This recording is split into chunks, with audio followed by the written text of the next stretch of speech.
আচ্ছা, ওকে, এবার শুরু করে দেখো। আচ্ছা, তাহলে আমরা যেটা বলছিলাম যে আমাদের পিভি সিস্টেমের কথা। হ্যাঁ, পিভি সিস্টেমের ইনভার্টারের কথা আমরা একটা এক্সপ্লেন করি, যেটা হচ্ছে design and performance study of an inverter.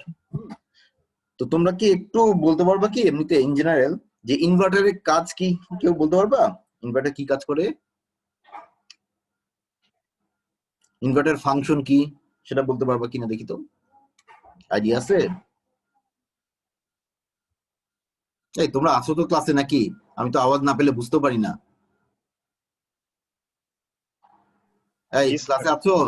G sir. G sir. আচ্ছা, ক্লাসে আছো কি? ইনভার্টার শুনোনি কখনো? স্যার ডিসি থেকে এসি কারেন্ট বানায়। হ্যাঁ বলো, আবার বলো, কি বলতেছো? এসি কারেন্ট কি? ডিসি থেকে এসি কারেন্ট কনভার্ট। রাইট, এটা বলতেছ না কেন? এটাই তো আমি জিজ্ঞেস করতেছি যে ডিসি সিগন্যাল, ডিসি কারেন্টকে, হ্যাঁ, বা ডিসি পাওয়ারকে বেসিক্যালি এসি পাওয়ারে কনভার্ট করে। তার মানে এখন এইটা কেন আমাদের জন্য দরকার, আমাদের পিভি সিস্টেমে কেন আমরা ইনভার্টারের কথা বলি? কারণ হচ্ছে তোমরা অলরেডি জানো যে ফটোভোল্টাইক মেথডে আমরা যে পাওয়ার কনভার্সন করি, এনার্জি কনভার্সন করি, তাতে যে আমাদের ইলেকট্রিসিটি প্রডিউসড হয় সেটা ডিসি ইলেকট্রিসিটি। হ্যাঁ, কাজেই এখন এইটা দিয়ে তুমি যখন কোনো লোড রান করাবা, তখন লোড গুলা সাধারণত, যদি আমাদের জেনারেল লোড গুলার কথা বলি, সেগুলা অলমোস্ট সবই এসি লোড, তাই না? আমরা যদি বাসায় বা ইন্ডাস্ট্রি যেখানে ইউজ করো না কেন, বেশিরভাগই আমাদের মানে এসি লোড আমরা ইউজ করি। কাজে এসি লোড যদি তুমি ইউজ করো, then you need AC energy, AC electrical energy. সেই জন্য আমরা পিভি থেকে আগে এসি করে নিব, পিভি থেকে ডিসিটাকে আগে এসি করে নিব using inverter, then we will মানে রান দা এসি লোড। হ্যাঁ, সেই জন্য আমাদের ইনভার্টার দরকার হয়। তার মানে ইনভার্টার এমন একটা ডিভাইস, হ্যাঁ,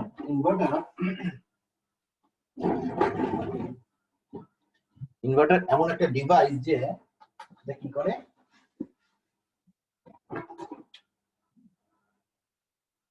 ইনভার্টার হয়, হ্যাঁ, ইনভার্টার হয়, ইনভার্টার যেটা ইনপুট থাকবে, এখানে তুমি দিচ্ছ হচ্ছে ডিসি আর আউটপুটে পাচ্ছ এসি। তাহলে এখন আমরা ইনভার্টারের তাহলে কি করবো বুঝছো? আমরা খুব সিম্পল ইনভার্টারের পারফরমেন্স স্টাডি করব। দ্যাট মিন্স পারফরমেন্স স্টাডি করতে আমি বেসিক্যালি ফাইনালি এফিসিয়েন্সি বের করব। হ্যাঁ, এফিসিয়েন্সি, এফিসিয়েন্সি মানে কি? ওই যে আউটপুট ডিভাইডেড বাই ইনপুট। তার মানে এসি, হ্যাঁ, আউটপুটটা কি? এসি পাওয়ার জেনারেট করবে, তাহলে এসি এটা আউটপুট, হ্যাঁ, আর ইনপুট হবে ডিসি, তাই না? যেটা দিচ্ছি ডিসি হচ্ছে আমার ইনপুট। সিম্পলি এটা। তাহলে এসি পাওয়ার আর ডিসি পাওয়ার, এদের মধ্যে আমার রেশিওটা বের করা দরকার, বেশি করলে আমি এফিসিয়েন্সি বের করতে পারবো, তাই তো? আচ্ছা, এখন তাহলে তোমার কি করতে, তুমি যখন ইনস্ট্রুমেন্ট দিয়ে কাজ করবা, তখন কি করবা? তুমি যখন পাওয়ার মেজার করতে যাবা, হ্যাঁ, পাওয়ার মেজার করতে যাবা, আমরা তো সাধারণত জানো যে পাওয়ার মিটার ইউজ করি না। আমরা কি ইউজ করবো? আমরা ভোল্টেজ আর কারেন্ট যদি মেজার করতে পারি, দেন ফাইন উইথ আস, তাই না? তা এখন তোমরা যদি একটা লোড ইউজ করো, ধরো এখানে ধরো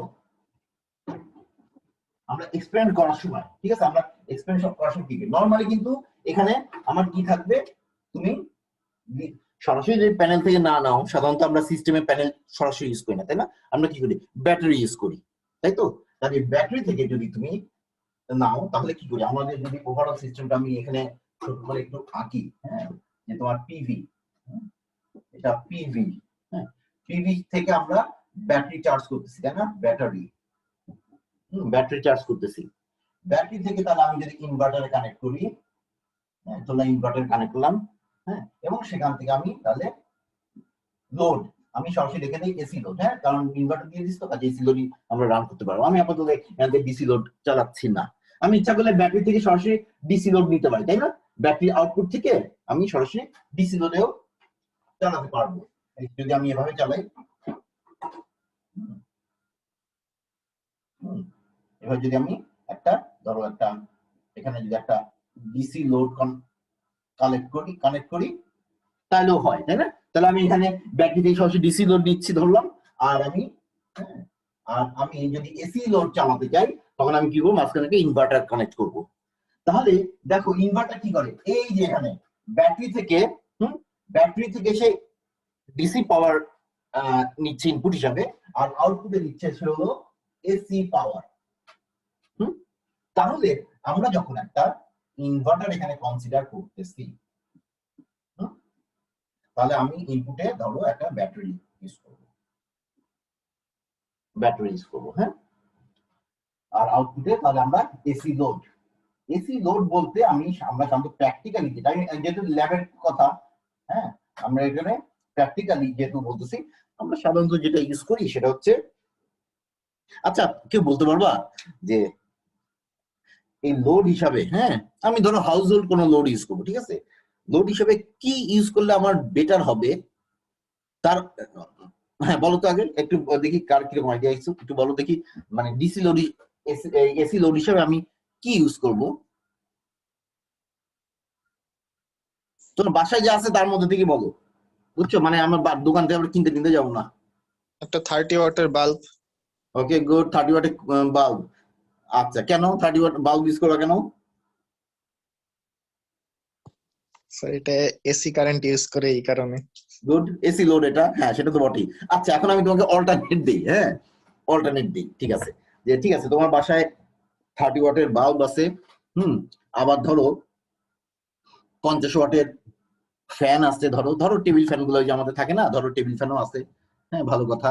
আবার ধরো তোমার কি বলবো, তোমার ধরো মোটরও, ধরো ছোটখাটো একটা মোটরও তোমার বাসায় পড়ে আছে, হ্যাঁ তুমি ওটা দিয়ে, ওটা মোটর তো লোড, তাই না, তো মোটরও আছে, তা তুমি এগুলোর মধ্যে থেকে, হ্যাঁ কোনটা চুজ করতে চাও? মোটর, ফ্যান, আর ওই যে তোমাদের তুমি যেটা বললা লাইট বা বাল্ব,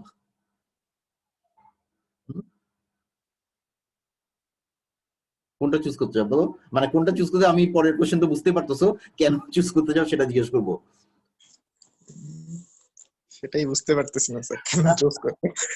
আচ্ছা আমি তোমাদের একটু হিন্টস দেই, দেখো আমাদের টার্গেট কি, এখানে কেন আমরা এগুলা নিয়ে চুজ করতে চাচ্ছি, আমি এখানে বসে আছি তো সেই জন্য। দেখো আমার এখানে ডিসি, দেখো খেয়াল করো, এই পার্টটা আমার ডিসি অফকোর্স, এখানে এসি, হ্যাঁ, এখন আমরা কি বলছি, আমার আসলে এফিসিয়েন্সি বের করবো, যে বলছিলাম, হ্যাঁ, তাহলে পাওয়ারই লিখে দিই আমি, AC power divide by DC power, হ্যাঁ, এদের মধ্যে আমি কম্পেয়ার মানে রেশিওটা বের করব। তাহলে আমি বললাম কি আবার, যে পাওয়ার কিন্তু আমি সরাসরি পাওয়ার হিসাবে মেজার করব না, আমি মেজার করব কারেন্ট আর ভোল্টেজ, তার মানে এদিকের কারেন্ট ভোল্টেজ মেজার করব, এদিকের কারেন্ট ভোল্টেজ মেজার করব। এখন খেয়াল করো, তুমি এই পার্টে আসো, এসি পার্টে, এসি পার্টে কারেন্ট ভোল্টেজ যখন আমি থেকে পাওয়ার মেজার ক্যালকুলেট করবো, সরি কারেন্ট ভোল্টেজ থেকে যখন পাওয়ার ক্যালকুলেট করবো, ডিসির সাথে এসির পার্থক্য আছে না একটা ব্যাপারে, কোন একটা কিছু এক্সট্রা আমাকে কনসিডার করতে হয় না এখানে, power factor. Very good, power factor, এইটাই আমার পয়েন্ট, পাওয়ার ফ্যাক্টর এখানে একটা এক্সট্রা আছে। আমরা কিন্তু voltage into current into power factor করি যখন আমি এসি ক্যালকুলেট করি, এসি পাওয়ার ক্যালকুলেট করি, কিন্তু এইখানে তোমার এই ঝামেলা নাই, এখানে তো পাওয়ার ফ্যাক্টর লাগে না, পাওয়ার ফ্যাক্টর 1 আর কি বেসিক্যালি, কাজেই তোমার এখানে ভোল্টেজ আর কারেন্ট হলে চলে। এখন আমাকে বলো, এখন পাওয়ার ফ্যাক্টর তোমরা জানো, পাওয়ার ফ্যাক্টর ডেফিনিশন তোমরা অলরেডি জানো, হ্যাঁ, যে আমার ভোল্টেজ আর কারেন্টের মধ্যে যে ল্যাগিংটা থাকে, বা simply phase difference, lagging leading whatever it is, basically phase difference যেটা থাকে। এখন ফেজ ডিফারেন্স যেটা থাকে, এখন এই ফেজ ডিফারেন্স বের করা একটু ঝামেলা, এইটা সিম্পল এক্সপেরিমেন্টের মধ্যে আমি এখন এসি ভোল্টেজ আর কারেন্টের ফেজ ডিফারেন্স বের করতে পারবো না, হ্যাঁ, সো আমার তাহলে কি এমন কিছু নেওয়া দরকার না যেখানে ফেজ ডিফারেন্সটা খুব কম? বলো তো তাহলে এখন এই পার্সপেক্টিভে বলো, এখন আমাকে এখন এক্সপ্লেন করো যে তাহলে কোনটা তোমরা চুজ করবা পাওয়ার ফ্যাক্টরের পার্সপেক্টিভ থেকে। বলো, ভুল হলে সমস্যা নেই বাবা, বলো সমস্যা নেই। বাল্ব, হ্যাঁ বাল্ব কেন, তাহলে বাল্বের মধ্যে কি ব্যাপার, সুবিধা কি? কয়েল নাই। কি নাই আবার বলো, একটু জোরে বলো। কয়েল নাই স্যার। কয়েল নাই, আচ্ছা হ্যাঁ কয়েল নাই, কয়েলটা কি টাইপের, কি এটা কয়েল থাকলে সমস্যাটা কি, কয়েল কি টাইপের, কি বলবো কম্পোনেন্ট? কারেন্টটাকে ল্যাগ করা দেয়। হ্যাঁ বাবা বলো। কারেন্টটা ল্যাগ করা দেয়। ইন্ডাকটিভ। ইন্ডাকটিভ, রাইট, হ্যাঁ কারেন্ট ল্যাগ করে, ঠিক আছে ভালো কথা, ইন্ডাকটিভ, সোজা কথা ইন্ডাকটিভ, তাই না? তাহলে ইন্ডাকটিভ যদি হয়, ইন্ডাকটিভের ক্ষেত্রে পাওয়ার ফ্যাক্টরের একটা ভ্যালু আছে, মানে যেহেতু ইন্ডাকটিভ আমরা জানি লোড যদি ইন্ডাকটিভ বা ক্যাপাসিটিভ হয় তোমার লিডিং ল্যাগিং এর ব্যাপার আসে অলরেডি চলে আসে, এটা তুমি করতে পারবা না, কমা করতে পারবা, মানে ক্যাপাসিটি লোড থাকলে একটা লিড করবে, আবার ইন্ডাক্টিভ লোড থাকলে আরেকটা লিড করবে, এভাবে অপোজিট আর কি। বাট লিডিং একটা মানে কারেন্ট ভোল্টেজের মধ্যে লিডিং ল্যাগিং থাকবেই। বাট তোমরা এটাও জানো যে রেজিস্টিভ, পিওর রেজিস্টিভ যদি হয় তাহলে তার কি লিডিং ল্যাগিং থাকে? পিওর না স্যার। থাকে না, কিন্তু থাকে না, গুড, থাকে না। কাজে ওখানে তাহলে যদি লিডিং ল্যাগিং না থাকে তাহলে পাওয়ার ফ্যাক্টর আমার 1, তাহলে ডিসি মতো হয়ে যাচ্ছে। এখন তাহলে আমরা যেটা করতে চাই, আমাদের এক্সপেরিমেন্ট যে কোনো সময় আমরা এক্সপেরিমেন্ট যখন সেট আপ করি, হ্যাঁ, আমরা সবসময় এই এক্সপেরিমেন্টের ডাটা থেকে তুমি যাতে সিম্পল ওয়েতে রেজাল্ট বের করতে পারো, এটা ফার্স্ট টার্গেট। এক্সপেরিমেন্টকে জটিল করা কখনো কারো কোনো সায়েন্টিস্টের টার্গেট থাকে না, ঠিক আছে? কাজেই আমি যদি এখানে লোড হিসাবে এমন কিছু নিতে পারি যেটা মোর রেজিস্টিভ লোড, সেটাই আমরা প্রেফার করবো, যাতে আমার ক্যালকুলেশনে পাওয়ার ফ্যাক্টর না আসে। সেই জন্য আমরা করি কি, এই যে আমাদের যে বাল্বগুলো আছে, যেগুলো ওই যে আমি বলি কোন বাল্ব, ইনক্যান্ডেসেন্ট বাল্ব গুলা, হ্যাঁ, ইনক্যান্ডেসেন্ট মানে হচ্ছে ওই আমাদের হলুদ, হলুদ মানে কি সোডিয়াম না বলতে, যেগুলা হ্যাঁ বাসায় যেগুলা ফিলিপসের বাল্ব গুলা ইউজ করি যে আমরা, এখন ইউজ করি কম, এখন তো এলইডি ইউজ করো তোমরা, ওইগুলা যেটা আগে যেগুলো ছিল ওইগুলা যদি ইউজ করি, ওইগুলা কিন্তু রেজিস্টিভ লোড অলমোস্ট। কাজে রেজিস্টিভ লোড হওয়াতে তোমার ওই ঝামেলা কম। তাহলে তাহলে আমরা তাহলে আমরা এখানে বাল্ব ইউজ করবো, হ্যাঁ, বাল্ব ইউজ করবো আমরা এখানে, হ্যাঁ। তাহলে একটা বাল্ব ধরো একটু বেশি করি, 30 ওয়াট না করে আমরা 100 ওয়াট করি, হ্যাঁ, 100 ওয়াট একটা বাল্ব ইউজ করি। এখন যখন তুমি ইউজ করবে তখন কি করবে, তাহলে এখন দেখো এইভাবে যদি তুমি এক্সপেরিমেন্টটা সেটআপ তো করো, এবং এরপর কি করবে, তুমি এখানে ভোল্টেজ মেজার করবে, তাই না? তাহলে আমি ইনপুটের যে পাওয়ারটা, এই যে পিডিসি যেটা, এটা যখন আমি চাইবো, তখন এটা মানে কি, এটা হচ্ছে তোমার আইডিসি আর ভিডিসি, হ্যাঁ, সরি ভিডিসি, হ্যাঁ, আর এখানেও আইএসি আর ভিএসি, হ্যাঁ, এটা। তাহলে এইখানে তাহলে আমি কি করব, এখানকার এই যেটার অ্যাক্রসে ভোল্টেজ মেজার করব, এটা আমি, তার মানে ব্যাটারির আউটপুটে যে ভোল্টেজ আছে সেটাই আর কি। ধরো 12 ভোল্টের ব্যাটারি যদি আমরা ইউজ করি, এখানে আমরা ব্যাটারি হিসেবে দেখবা ইউজ করি সাধারণত ইয়েগুলা, ওই যে গাড়ি ব্যাটারি বা ওই ধরনের ব্যাটারি গুলা ইউজ করি, হ্যাঁ। কাজে হয়তো 12 ভোল্টের ব্যাটারি ইউজ করব, আর আমরা এখানে কারেন্ট কত ফ্লো করতেছে সেটা ইউজ করব। তো কারেন্ট করার জন্য আমরা সাধারণত আমরা করতে পারি, কি বলে, আমরা ওই ক্ল্যাম্প অন মিটার, হ্যাঁ, ক্ল্যাম্প অন মিটার সাধারণত ইউজ করি বেশি, হ্যাঁ। যে ক্ল্যাম্প অন, এটা একটু হাই কারেন্ট ফ্লো করে, তো কাজে ক্ল্যাম্প অন মিটার ইউজ করাটা ইজি। কাজে ক্ল্যাম্প অন মিটার ইউজ করলে, যেগুলো যে মনে আছে একদিন ওই যে সোলার প্যানেলের সময় স্লাইডে দেখাইছিলাম যে এরকম করে আটকায়, হ্যাঁ, মানে এই যে এরকম করে থাকে, যেটা তারটা ভিতরে থাকবে, তারটাকে টাচ না করে তারের মধ্যে দিয়ে যে কারেন্ট ফ্লো করছে, সেটা ম্যাগনেটিক ইন্ডিউস যে ম্যাগনেটিক ফিল্ড তৈরি হয়, সেই ম্যাগনেটিক ফিল্ডটাকে মেজার করে সেখান থেকে কারেন্ট মেজার করে হচ্ছে এই ক্ল্যাম্পার মিটার গুলা। তাহলে এখানে একটা ক্ল্যাম্পার মিটার ইউজ করে আমরা আই বের করবো, কারেন্ট বের করবো। তাহলে তুমি এই সাইডের আইডিসি আর ভিডিসি পেয়ে গেলা ইনপুট সাইডে, আর আউটপুট সাইডে আমরা যেটা করব সেটা হচ্ছে এই যে, তাহলে এখানকার ভোল্টেজ মেজার করবো। এই ভোল্টেজ, এখানে ভোল্টেজ আর এখানে ভোল্টেজ তুমি এগুলা মিটার দিয়ে মেজার করতে পারো, টার্মিনালে তো টার্মিনাল মিটার দিয়ে মেজার করতে পারবা, এটা তো টাচ করে, দুই টার্মিনাল টাচ করে মেজার করা যায় প্যারালাল যেহেতু। তাহলে মেজার করলাম, আর তারপরে এখানে সাধারণত কারেন্ট মাপার জন্য আমরা এসি কারেন্ট মাপবো, এটাও সাধারণত ক্ল্যাম্পার মিটারে এসি ডিসি দুটো অপশনই থাকে, মাল্টিমিটারের মতো এটা তো দুটো অপশন থাকে। কাজে আমরা এখানে এসি কারেন্ট মেজার করতে পারি ক্ল্যাম্পার মিটার দিয়ে, ইজি, খুব ইজি। তার উপর দিয়ে তুমি জাস্ট কানেক্ট করে মেজার করতে পারবা। কাজে তুমি আইএসি ভিএসি পেয়ে যাচ্ছ, আর আইডিসি ভিডিসি পাবে। একটু কেউ বলতে পারবা যে ভিএসি ভ্যালু কত হওয়ার কথা, বা আমাদের টার্গেট কি থাকে? ভিএসি 220, রাইট। কারণ তোমরা জানো যে এই লোড তো তোমরা বাসার, যে বললাম যে বাসার লোড ইউজ করবা, কাজে এগুলো 220 ভোল্টে চলে, হ্যাঁ, এসি 220 ভোল্টে। কাজে হ্যাঁ, তোমার এখানকার ইনভার্টারের আউটপুট, আমরা সেই জন্য যদি তুমি বাজার থেকে ইনভার্টার কিনে থাকো অথবা ইনভার্টারের ডিজাইনই করো, তাহলে তোমার টার্গেট থাকবে যে ইনভার্টারটা আউটপুট ভোল্টেজ যাতে 220 ভোল্ট থাকে, সেটাই থাকার কথা। কাজে 220 ভোল্ট থাকবে। আর এখানে ওই যে, তার মানে আমার নর্মালি এরকম হবে যে এখানে 12 ভোল্ট মতো থাকবে, সরি এই টার্মিনালে 12 ভোল্ট মতো থাকবে, আর এদিকে 220 ভোল্ট মতো থাকবে। এটা এসি, এটা ডিসি, হ্যাঁ, এবার থাকবে। কাজে বুঝতেইছো, দেখো কারেন্ট থাকবে এদিকে বেশি, হ্যাঁ এদিকে কারেন্ট বেশি থাকবে, কারণ যেখানে ভোল্টেজ কম তো পাওয়ার তো এখান থেকে এখানে যাবে, তাই না? পাওয়ার বেসিক্যালি এখান থেকে তুমি যতটুকু পাওয়ার নিচ্ছ তাই মোটামুটি হয়তো ডেলিভার করবা, 100% ডেলিভার করতে পারবা না, কারণ ইনভার্টারের যে সার্কিট আছে ইন্টারনাল সার্কিট, সেই ইন্টারনাল সার্কিট কিছু পাওয়ার কনজিউম করবে, সেই জন্য হয়তো একটু 100 মানে পুরো 100% তোমার হবে না, তাই না? 100% তাহলে এফিসিয়েন্সি কিন্তু এই যে পিডিসি সমানই যদি তোমার পিএসসি পাইতা, তার মানে এখানে কোনো লস নাই তোমার, মানে যেখানে এখান থেকে যতটা পাওয়ার তুমি কনজিউম করতেছো পুরাটাই ডেলিভার দিচ্ছ লোডে, তাই সেটা যদি হতো তাহলে তোমার ইটার ভ্যালু 100% হতো, বাট এটা হবে না, কারণ ইনভার্টারের মধ্যে যে আমার সার্কিট আছে সেই সার্কিট কিছু কনজিউম করবে, কাজে এখানে একটু কম পাবো আর কি, কাজেই তোমার ফাইনালি হয়তো 95% 96% এরকম 90 থেকে 95% পাওয়া যায় সব ইনভার্টার এফিসিয়েন্সি। এখন ব্যাপার হচ্ছে এই জিনিসটাই এখন খেয়াল করো, তাহলে এখানে কারেন্ট বেশি হবে এখানে কারেন্ট কম হবে, হ্যাঁ এখন এই জায়গাটায় কারেন্ট কতটা ড্র করবে সেটা আসলে ডিপেন্ড করে হচ্ছে যে তোমার এই লোডের উপর, তাই না? জানোই তোমরা যে লোড ভোল্টেজ এখানে ফিক্সড থাকার কথা 220 ভোল্ট, অ্যারাউন্ড 220 ভোল্ট, এবং কারেন্টটা কত ড্র করবে সেটা লোডের ওয়াটেজ কত দিচ্ছে সেটার উপর ডিপেন্ড করবে।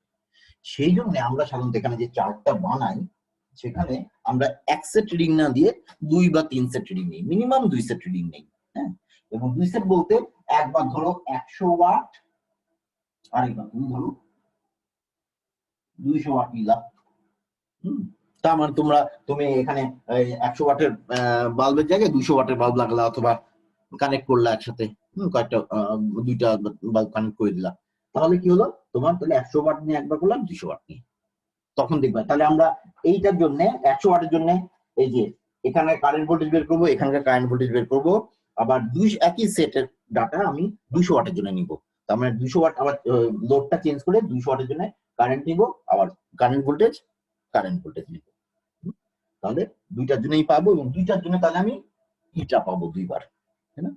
এফিসিয়েন্সি দেখবা একটু কম বেশি হবে।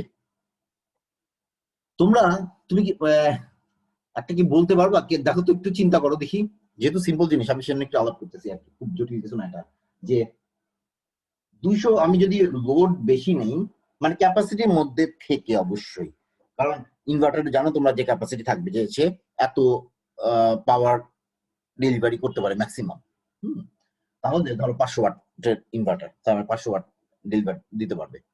তো এই কম ওয়াট আর বেশি ওয়াট যখন আমি কনসিডার করব, তখন ইটার ভ্যালু যদি আমি বলি যে কম বেশি হবে, কোনটার ক্ষেত্রে ইটার ভ্যালু একটু বেশি হবে বলতে পারবা? আইডিয়া আছে? মানে বলতে পারো মানে কি, চিন্তা করে দেখো আর কি, হ্যাঁ এটা তো মুখস্থের ব্যাপার না, চিন্তা করো তো দেখি, একবার 200 একবার 100, ইটার ভ্যালু আমি বলেই দিলাম চেঞ্জ হবে, কোন ক্ষেত্রে ইটার ভ্যালু বেশি হবে? তার জন্য আমি তোমাদের একটু হিন্টস দেই যে এটা ডিপেন্ড করতেছে কি এখান থেকে যতটুকু তুমি ডেলিভারি দিতে পারো, তার মানে লসটা কোথায় দাঁড়াচ্ছে, এই জায়গায় দাঁড়াচ্ছে লসটা, তাই না? এখান থেকে দেখো তো আইডিয়া করতে পারো কিনা। বেশি ওয়াটের ক্ষেত্রে ইটার ভ্যালুটা বেশি হবে। গুড, এটাই আনসার, এটাই আসলে, হ্যাঁ বেশি হবে। একটু কি এক্সপ্লেন করতে পারবা যে কেন বেশি হতে পারে? ইনভার্টারে তো স্যার যে পরিমাণ লস হবে কম ওয়াটেজের ক্ষেত্রে যে পরিমাণ হবে বেশি ওয়াটেজের ক্ষেত্রে একই রকমই হবে, এই রাইট, কারণে হ্যাঁ এফিসিয়েন্সিটা বেশি হবে এখানে। ভেরি গুড, ঠিক, এটাই আসলে ব্যাপার, যে এটাই ঠিক বলছো যে তোমার ইনভার্টারের মধ্যে যে লসটা সেটা কিন্তু হচ্ছে ইন্টারনাল যে সার্কিটের লস। তো সার্কিট তোমাকে বেসিক্যালি সার্কিটের লস বলতে কি বুঝি, সার্কিট লস বলা ঠিক না, সার্কিট কনজিউম করে। এখন সার্কিটে কি কনজিউম করে, সার্কিটের ডিভাইস গুলো পাওয়ার কনজিউম করে, তাই না? এনার্জি কনজিউম করে, যে সার্কিটে যে তোমার ট্রানজিস্টর ভিতরে থাকবেই, হ্যাঁ ট্রানজিস্টর থাকা মানে এনার্জি কিছু তাকে বায়াস করতে হয়, বায়াস করা মানে তাকে কিছু এনার্জি তুমি সাপ্লাই দিচ্ছ, তাহলে সেই এনার্জিটা সে কনজিউম করবে। এখন এইটা সার্কিটটাকে রান করানোর জন্য বা কাজ করানোর জন্য তোমাকে একটা কন্টিনিউয়াস এনার্জি দিয়ে যেতে হবে, কনস্ট্যান্ট একটা এনার্জি দিতে হবে। এখন তোমার এই এনার্জি প্লাস এই এনার্জি, এই দুইটা মিলে তাহলে তুমি এখান থেকে যা দিচ্ছ ডেলিভারি দিচ্ছ, এই দুইটা মিলে সেটাকে কম্পেনসেট করতেছে। এখন তুমি এটা যদি ফিক্স থাকে, এরপরে এটা লোড যেহেতু বেড়ে যাচ্ছে, এই যে 200 ওয়াটের ক্ষেত্রে এটা লোড বেড়ে যাচ্ছে, তার মানে তখন আই বেড়ে যাচ্ছে, কারেন্ট বেড়ে যাচ্ছে, কারেন্ট বেড়ে গেলে তার মানে পাওয়ার বেড়ে গেলে, এটা যদি ফিক্স থাকে তাহলে দেখো এইখানে আমার বেসিক্যালি কি এটার তুলনায় এটায় কতটা পাওয়ার যাচ্ছে সেটাই আমি এখানে দেখতে চাচ্ছি। তাহলে ছোট লোডের ক্ষেত্রে, ছোট পাওয়ারের লোডের ক্ষেত্রে তোমার এটা ফিক্সড, এইটা কম, এখান থেকে ডেলিভারি দিচ্ছ, হ্যাঁ। আবার যখন বড় পাওয়ার দিবা তখন এটা কিন্তু ফিক্স থাকতেছে, এইটা বেশি কারেন্ট ফ্লো করাচ্ছে, তার মানে আউটপুটে বেশি কারেন্ট ফ্লো করাচ্ছ। এইটা বাড়লেও এটা যদিও বাড়বে তখন কি সেখান থেকে কারেন্ট বেশি নিবে, কিন্তু এইটা যেহেতু ফিক্স থাকতেছে কাজে রেশিও হিসাবে এইটা ফিক্স, কাজে এখান থেকে এখানে যে ট্রান্সফারটা হবে পাওয়ার, সেই পাওয়ারটা এখানে বেশি হবে। বা কারেন্ট বেসিক্যালি এটা পাওয়ারের ব্যাপারে যে কারেন্টটা আসলে শুধু কারেন্ট কম্পোনেন্টে বাড়বে, ভোল্টেজ তো একই থাকবে, কাজে কারেন্ট হিসাবে এইখানকার কারেন্টটা এখানে বাড়বে। আর এখানে যে কারেন্টটা কনজিউম হচ্ছে, হ্যাঁ, সেটা কিন্তু একই থাকবে। কাজে তুমি যত লোড বাড়াবে তত আসলে তুমি অ্যাকচুয়াল এফিসিয়েন্সির দিকে যাবে। কাজেই খুব কম লোড যদি তুমি ইউজ করো না, ধরো 50 ওয়াট ইউজ করলো, 20 ওয়াট ইউজ করলো ধরো, হ্যাঁ, সেই ক্ষেত্রে দেখবা যে এটার এফিসিয়েন্সি ভ্যালু বেশ কম আসে, যেটা প্র্যাকটিক্যাল না। কারণ ইনভার্টারের এফিসিয়েন্সি প্র্যাকটিক্যালি তুমি ওভার 90% পাওয়ার কথা, ইনভার্টারে খুব বেশি লস হয় না। কাজে 90 থেকে 95% আমরা পাই। কাজেই এইটা তুমি একটু, সেই জন্য আমরা একটু এটা বললাম যে তোমরা এক্সপেরিমেন্ট যখন ফাইনালি করবা তখন একটু হায়ার পাওয়ার দিয়ে করলে সেটা মোর অ্যাকুরেট হবে। আমরা অনেক সময় ট্রাই করতাম যে বাল্ব তো খুব বেশি ইয়েতে পাওয়া যায় না, অনেক সময় আমি এর আগে অন্য ইয়েতে যে আমরা এই ইয়েটা এক্সপেরিমেন্টটা ইনস্টেড অফ এনার্জিতেও করি, হ্যাঁ, করা যায়। ওখানে আমরা কি বলছি যে ইয়ে পাওয়া যায়, হিটার, ছোট হিটার গুলো যেগুলো একটু ওয়াটের 500 ওয়াট বা এরকম, হ্যাঁ, ওই ধরনের এটা দিয়েও কাজ করছে, ওগুলোতে আরো একটু বেটার রেজাল্ট আসে আর কি। হ্যাঁ, যে তুমি যদি এটার ক্যাপাসিটি কাছাকাছি যাও, ক্যাপাসিটি অবশ্যই ইয়ে করবা না, মানে এক্সিড করবা না, ক্যাপাসিটি থেকে নিচে থাকবে অবশ্যই লোড, কিন্তু যদি ওই নিচে থেকেই যতটা যেতে পারো উপরের দিকে, তাহলে তোমার এফিসিয়েন্সি ভ্যালু বেশি আসে আর কি, মোর প্র্যাকটিক্যাল আসে, হ্যাঁ, বা যেটা আশা করি সব।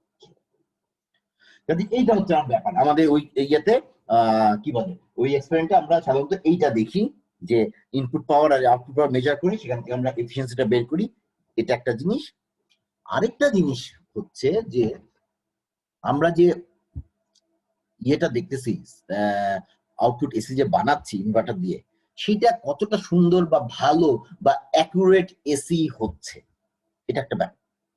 যেমন এসির ব্যাপার কি থাকে, এসি যদি একটা এসি পাওয়ার বা এসি পাওয়ারই বলি, এসি পাওয়ার, হ্যাঁ, যার কম্পোনেন্ট ভোল্টেজ এন্ড কারেন্ট, হ্যাঁ, তো এদেরকে যদি আমি ক্যারেক্টারাইজ করি তাহলে কোনটাকে ভালো কোনটাকে খারাপ বলবো, হ্যাঁ।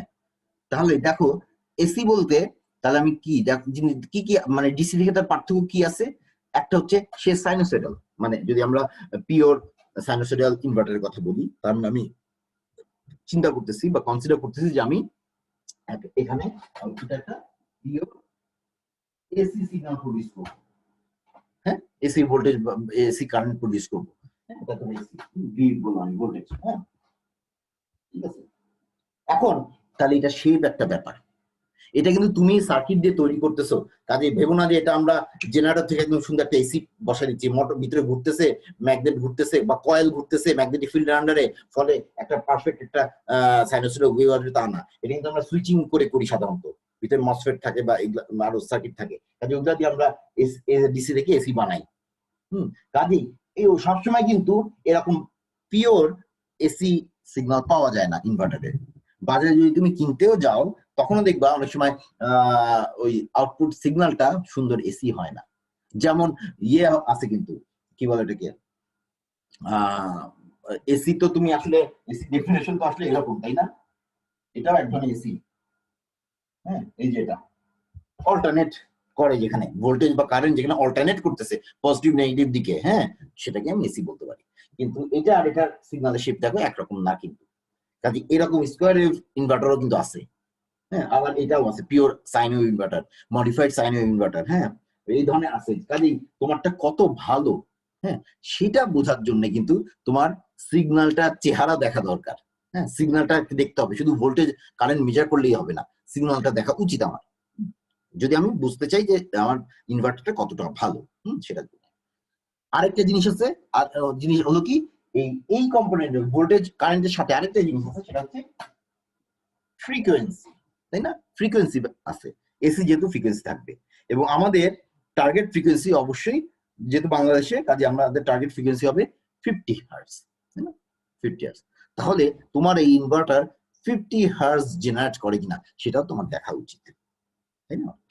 সো এখন এই জিনিসগুলা, এই দুইটা জিনিস আমি যদি শেপ দেখতে চাই, কি বলে ইনভার্টারের আউটপুটের সিগন্যালের শেপটা এটা কেমন এবং তার ফ্রিকোয়েন্সি মেজার করতে চাই, তাহলে আমার অরিজিনাল সিগন্যালটা দেখা দরকার, যেটা আমরা দিয়ে পারবো না, মাল্টিমিটার দিয়ে বা এই যে ক্ল্যাম্পার মিটার যেটাই বলো না কেন এগুলো দিয়ে পারবো না, তাই না? এখানে আমরা শেপ দেখতে পাই না। তো সেই জন্য আমরা কি করতে পারি, আমরা সাধারণত অসিলোস্কোপ ইউজ করি। অসিলোস্কোপ তার মানে কি, তার মানে তুমি আসলে এখানে কিন্তু কারেন্টের দরকার, আমি খালি সিগন্যালটা শেপ দেখতে চাচ্ছি, কাজে শুধু ভোল্টেজ দেখলে আমার চলতেছে। সো আমি এইখানে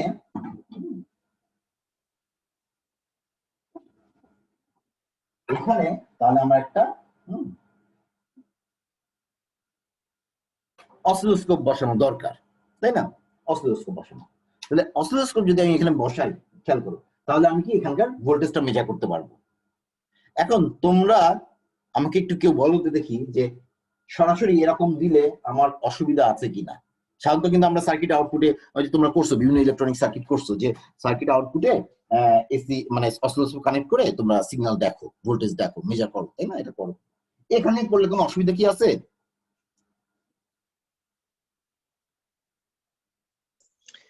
স্যার রাইট সাইডে যেহেতু লো কারেন্ট, সেহেতু সমস্যা হওয়ার কথা না। হ্যাঁ, কারেন্ট বেশি না, কিন্তু কারেন্ট যেহেতু তোমার এখানে 220 ভোল্ট, কারেন্ট কম হবে, কাজে অসুবিধা, ওই কারেন্টের দিক থেকে অসুবিধা হওয়ার কথা না, এটা ঠিক। আর কোনো অসুবিধা নাই? ভোল্টেজটা অনেক হাই, 220 ভোল্ট। ভোল্টেজটা অনেক হাই। এখন তোমরা কি কখনো যখন অসিলোস্কোপ ইউজ করছো, তোমরা খেয়াল আছে কিনা আমি জানি না, কিন্তু 200 ভোল্ট বা এরকম কি আমরা মেজার করতে পারি অসিলোস্কোপে, মানে স্কেলে আসবে? কখনো ট্রাই করছো কেউ?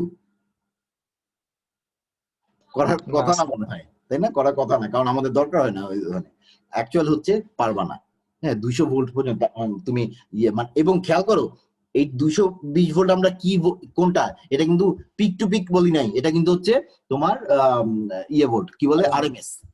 220 ভোল্ট যেটা এটা দিচ্ছে সেটা আরএমএস ভ্যালু দিচ্ছে, কাজে পিক টু পিক কিন্তু আরো বেশি হবে না? কমপক্ষে তো কত 400-র উপরে যাবেই, তাই না? মোটামুটি দেখবা 400-র উপরে যাবে। হ্যাঁ, যদি তুমি কনভার্ট করো ওই আরএমএস থেকে পিক টু পিক ভোল্টেজে কনভার্ট করো, তাহলে কিন্তু অনেক বেশি হবে।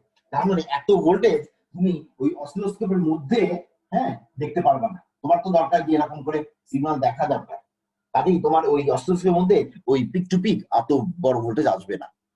তাহলে তোমার কি করবা? তো আমরা এখানে সেখানে একটু মডিফিকেশন করি। কি করি? সিম্পলি কিছুই না, তোমার ভোল্টেজ বেশি হয়ে যাচ্ছে, তো ভোল্টেজটাকে তুমি ডিভাইড করে ফেলো, আর কিছু না, ডিভাইড করে ফেলো। তার মানে কি, আমরা ভোল্টেজটাকে যেটা করব সেটা হচ্ছে, দেখো এখান থেকে তো টার্মিনাল বেরোছে, তো আমি ভোল্টেজ ডিভাইড করব। হ্যাঁ, এখানে ধরো R1, হ্যাঁ এখানে R2। এখন R1 R2 তে যখন আমি ডিভাইড করলাম, তখন কি হবে, ভোল্টেজ 220 ভোল্ট এখানে ডিভাইড হয়ে যাবে। এখন কি রেশিওতে ডিভাইডেড হবে সেটা ডিপেন্ড করবে R1 R2 এর ভ্যালুর উপর। যদি আমি রাখি R1 গ্রেটার দেন R2, তাহলে এইটা এখানে ভোল্টেজ ড্রপ বেশি হবে, এইখানে ভোল্টেজ ড্রপ কম হবে। খেয়াল করো, তাহলে আমি 220 ভোল্টকে যদি এভাবে করি, এখানে আমি 180 ভোল্ট দিয়ে দেই, বা 200 ভোল্ট দেখে দিয়ে দেই, এখানে ধরো 20 ভোল্ট রাখি। আমি রেশিওটা এভাবে করলাম, যেখানে খুব বড় দিলাম R1 আর R2 খুব ছোট দিলাম, তাহলে কি হবে, আমি যদি এইখানে যদি আমি অসিলোস্কোপ বসাই, তাহলে খেয়াল করো, তাহলে কিন্তু এখানে ভোল্টেজ বেশি চলে যাচ্ছে, এখানে ভোল্টেজ কম, কাজে এখন আমার অসিলোস্কোপের রেঞ্জের মধ্যে এটা আসবে, সিগন্যালটা আসবে। এবং ভোল্টেজ ডিভাইড করার জন্য তোমার শেপের কিন্তু কোনো পার্থক্য আসবে না, কারণ তুমি কিন্তু সিম্পলি এখানে রেজিস্ট্যান্স বসাতো, রেজিস্টিভ লোড দুইটাই, এটাও একটা লোড, এটাও একটা লোড। কাজে ওইদিকে আমার কোনো সমস্যা নাই। আবার ফ্রিকোয়েন্সিতেও কোনো সমস্যা নাই, একই থাকবে। কাজেই তোমার ফ্রিকোয়েন্সি এবং ভোল্টেজের শেপ এই দুইটা চেঞ্জ হচ্ছে না, শুধু তুমি কি করলা, ভোল্টেজের ভ্যালুটাকে, অ্যামপ্লিটিউডটাকে কমায় আনলা, অ্যাটেনুয়েট করে আনলা। কাজেই এখানে তুমি দেখবা কি অরিজিনাল ভোল্টেজেরই, মানে এখানকার যে আউটপুট ভোল্টেজ সেটারই শেপটাও দেখতে পারবা, ফ্রিকোয়েন্সিও মেজার করতে পারবা। তাহলে কি, তাহলে দেখো, তাহলে আমরা এইটা এভাবে করি যে এই ভোল্টেজটাকে যাতে আমি ফিজিক্যালি দেখতে পারি, হ্যাঁ সেই জন্য ভোল্টেজ ডিভাইডার ইউজ করে আমরা ভোল্টেজ শেপ আর ফ্রিকোয়েন্সিটা মেজার করি আর কি, বা মেজার করি বা দেখি। তাহলে এখান থেকে তুমি পারফরমেন্সের মানে এটা পারফরমেন্সের একটা পার্ট যে আমরা ভোল্টেজ শেপটা কেমন, এটা কি পিওর সাইনোসয়েডাল শেপ আসতেছে কিনা, হ্যাঁ সেটা একটা ইম্পর্টেন্ট ব্যাপার। তাহলে এই জন্য বললাম যে এটা তাহলে ডিজাইনের পার্টটা তো সব দেখাবে একটু, আর এই ইয়েতে এই আমরা যে এক্সপেরিমেন্ট করব, যখন করবা তোমরা তখন হচ্ছে আমরা এরকম ইনভার্টার দিব, ব্যাটারি দিব, আর সাথে এটা তো এই অ্যারেঞ্জমেন্ট তোমরা করতেই পারবা। আর হলো প্রথমে আর কারেন্ট ভোল্টেজ দুই দিকে মেজার করবা, করে পাওয়ার ক্যালকুলেট করবা, এফিসিয়েন্সি বের করবা, লোড চেঞ্জ করে আবারও ওই সেট রিডিং নিবা, নিয়ে এফিসিয়েন্সি বের করবা।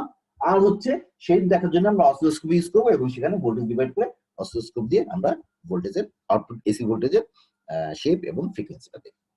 ঠিক আছে, তাহলে তোমাদের এই এক্সপেরিমেন্টটা হয়ে যাবে। আচ্ছা, তাহলে দেখো কোনো কোশ্চেন আছে কারোর?